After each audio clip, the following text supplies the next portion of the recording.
I was working the night shift at a small hospital on the edge of town.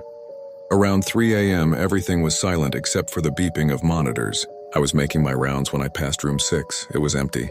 The patient who had been there had passed away earlier that evening, and the body had already been taken to the morgue. As I walked by, I heard it. 3 slow knocks on the inside of the door. Knock, knock, knock. I froze. The room was locked and vacant. Still, the sound came again, louder. I unlocked the door, turned on the light, and stepped inside. Nothing. Just the freshly made bed and the faint smell of disinfectant. I told myself it was stress and left quickly. Half an hour later, one of the nurses called me to the security desk. She was pale, her hands shaking. On the CCTV monitor, we both watched the feed from room 6. The bed was in the corner, perfectly still, but in the center of the room, there was a figure. A man in a hospital gown, standing motionless, facing the camera. The strange thing was, he had no face, just smooth, blank skin.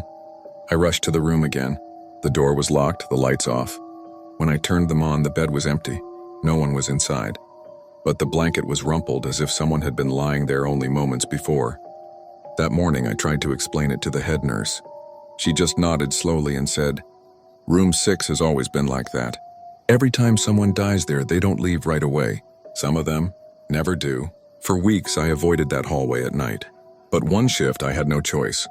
As I passed by, I glanced at the window of room 6. My stomach dropped. Someone was standing inside right against the glass watching me. When I opened the door, the room was dark, empty, silent. The next day, a new patient was assigned to room 6, an elderly man with heart failure.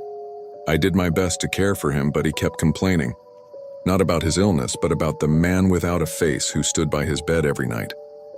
2 days later, he passed away in his sleep. His monitor flatlined at 3:02 a.m., the same time I had first heard the knocks. That night, I walked by room 6 one last time. I didn't look in, I didn't stop, but I heard it again. Knock, knock, knock. I never worked the night shift again.